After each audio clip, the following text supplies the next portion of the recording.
Hey babes, and welcome to Gore&Gossip. I'm Jaurdyn. This is your weekly deep dive into all things terrifying, true crime cases, cold-blooded killers, and the occasional creepy conspiracy. Plus, haunted dolls, cursed mirrors, and that one time your aunt swore her house was built on a portal to the underworld. If it's bloody, bizarre, or just plain bone-chilling, we're talking about it. And yes, we're bringing the gossip too, because what's a murder without a little side-eye?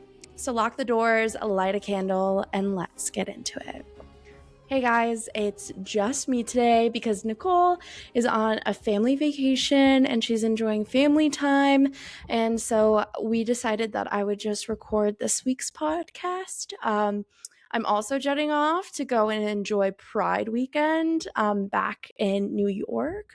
So that will be really fun and exciting. I'm also meeting up with like a few friends of mine. It should be a really, really good time.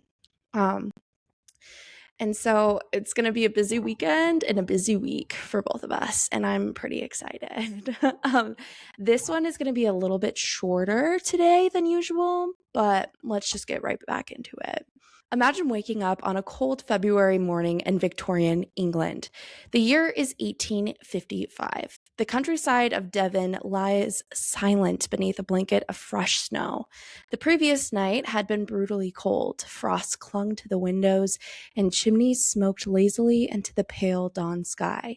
Nothing seemed unusual until people decided to step outside. And that's when they saw them. Tracks. Not the tracks of a fox, not even the tracks of a rabbit or horse. These prints looked like tiny hoof marks, cloven hoof marks, and they stretched across the snow as far as anyone could see, over the hills, across frozen fields, through villages, over their rooftops, and across walls, even across rivers. And the footprints seemed impossible. And within hours, terrified residents were whispering a single explanation.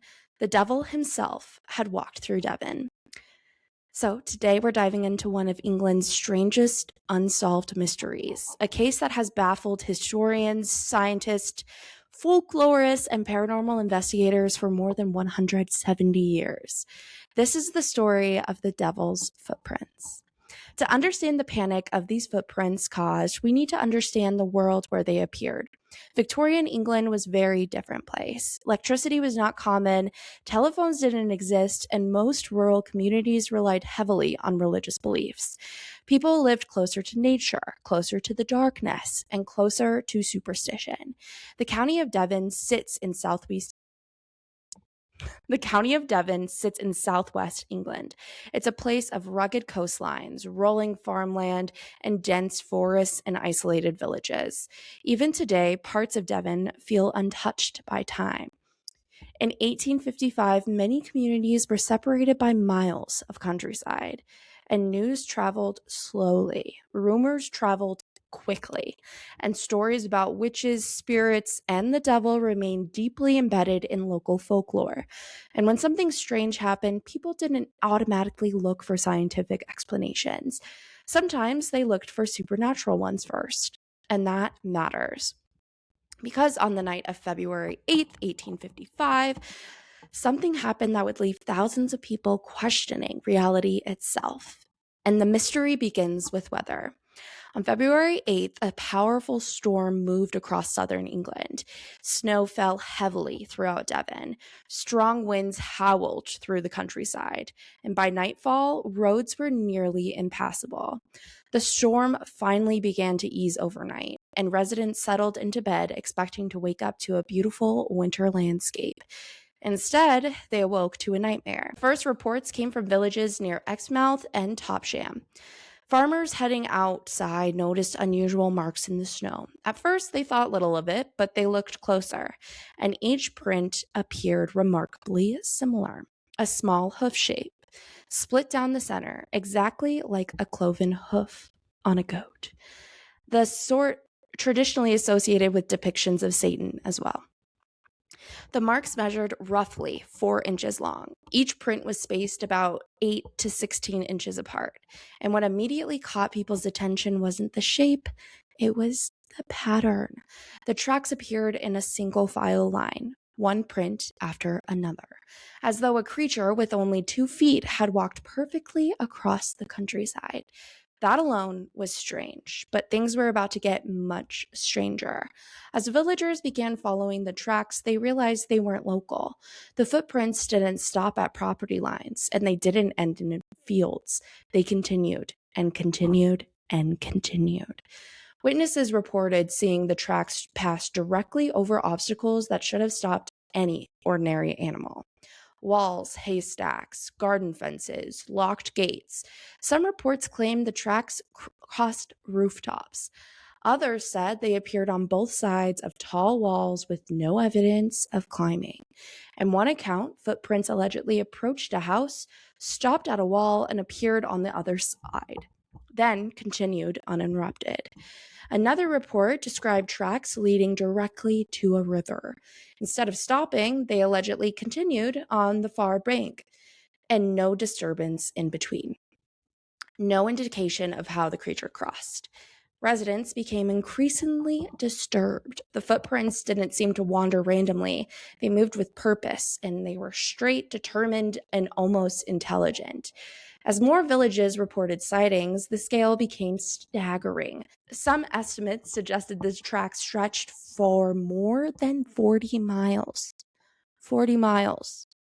Other reports claimed nearly 100 miles. No one knew where they started, and no one knew where they ended.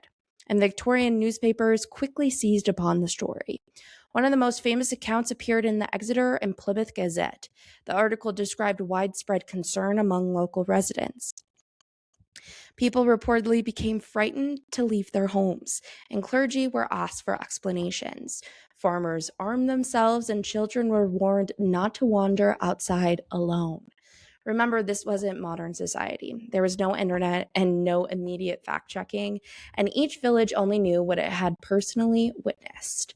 And each retelling made the mystery larger. Soon, stories began circulating that the tracks belonged to Satan himself, and the logic seemed straightforward. These prints looked like hooves, and the path appeared impossible.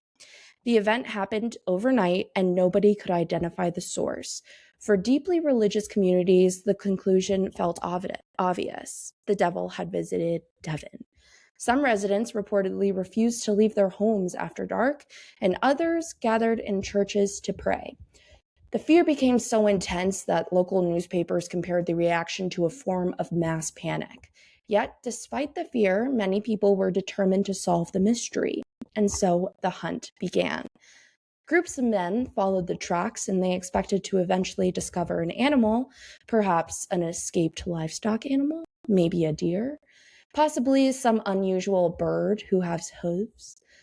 Instead, they found confusion. The tracks frequently vanished, then reappeared. Sometimes they narrowed, sometimes they widened, and sometimes they seemed to change shape entirely. Witnesses disagreed on critical details. Some described perfect hoof marks. Others described elongated impressions. Some believed there was only one track line, and others claimed that there were multiple sets. This inconsistently would become important later, because historians now suspect people may have all been seeing the exact same thing. Yet, in the chaos of the moment, every strange report became part of a growing legend, a legend that was rapidly spiraling before anyone's control. By now, the story of the footprints had spread far beyond the villages where they first appeared. People throughout England were talking about it, and newspapers began collecting accounts from witnesses. Scientists weighed in, clergy weighed in, amateur detectives weighed in, and before long, everyone had a theory. The problem? None of them fit perfectly. One of the earliest explanations involved animals. At first glance, that sounds reasonable. After all, animals leave tracks all the time. But the witnesses weren't fools. Farmers in Devon spent their entire lives around livestock. They knew what sheep tracks looked like. They knew horses, they knew deer, they knew foxes, and they insisted that these tracks were different. Still, investigators began looking for possibilities. One theory suggested a badger, another suggested an otter. Others believe the tracks belong to rabbits, and that might sound ridiculous until you learn something interesting. When rabbits move through snow under certain conditions, the front and rear feet can overlap. And as melting and refreezing occurs, individual prints can distort dramatically. And instead of looking like rabbit tracks, they appear strangely hoof-like. Today, some researchers believe this may explain at least part of the mystery. But there was a problem. Even if rabbit tracks explain some of the footprints, they don't explain all of them. Witnesses described miles of tracks. Entire villages reported seeing them.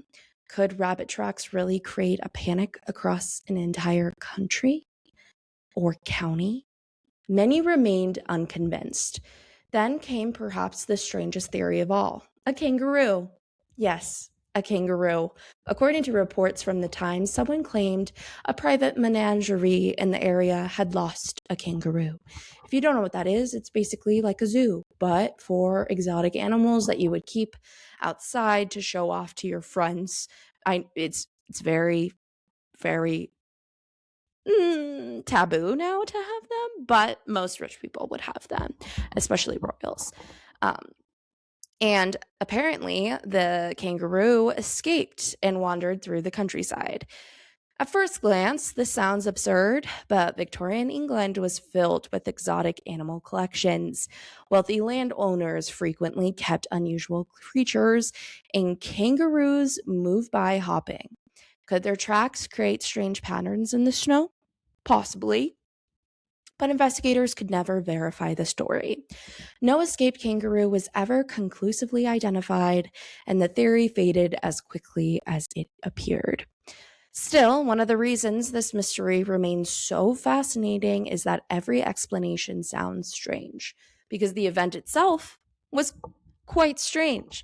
As decades passed, more rational theories emerged. Meteorologists looked at the weather records, and naturalists examined animal behavior. Historians revisited the original newspaper accounts, and an important pattern began to emerge. Many of the reports were secondhand. One newspaper might quote another, and one villager might repeat what they heard from a neighbor. Over time, details become exaggerated, and this is common in historical mysteries. The farther a story travels, the more dramatic it becomes. Researchers today believe that there may not have been a constant line of footprints at all. Instead, there may have been dozens of unrelated trackways created by different animals across the county. Once people became aware of the first reports, they began interpreting every unusual mark through the same lens. And psychologists call this expectation bias. When we expect to see something, we often do. And that's how I feel about some of the paranormal stuff. When you expect to see something scary, guess what? You're going to see something scary. A strange rabbit track becomes a devil hoof. An odd bird print becomes evidence of the supernatural. And suddenly, separate observations merge into one single terrifying narrative that the devil is walking through Devon. And every discovery seems to confirm it. The weather likely played a major role as well. The storm had created ideal conditions for distortion. And honestly, guys, I think it could just be expectation bias. You hear that your friend next door found these tracks that were on his roof. You go out and look outside. Oh, you see some melted rabbit tracks that look like a singular hoof print. To me, that makes sense. But I think it's more fun to think that the devil really just took a walk all throughout the fence line, all throughout this county, and just to give them a little giggle. But what do you guys think? Was it just a kangaroo? Or did the devil really walk in Devon? Let us know in the comments. And remember, whether it's crime, conspiracy, or just straight up spooky, we're going to keep talking about it. Like, follow, comment, and stay tuned for new episodes each week because it will just keep getting dark and spooky from here. And remember that we want to read your stories. So send us your stories at goreandgossippod@gmail.com. Again, goreandgossippod@gmail.com. So stay nosy and stay spooky, and Nicole and I will see you guys next week. Bye, guys.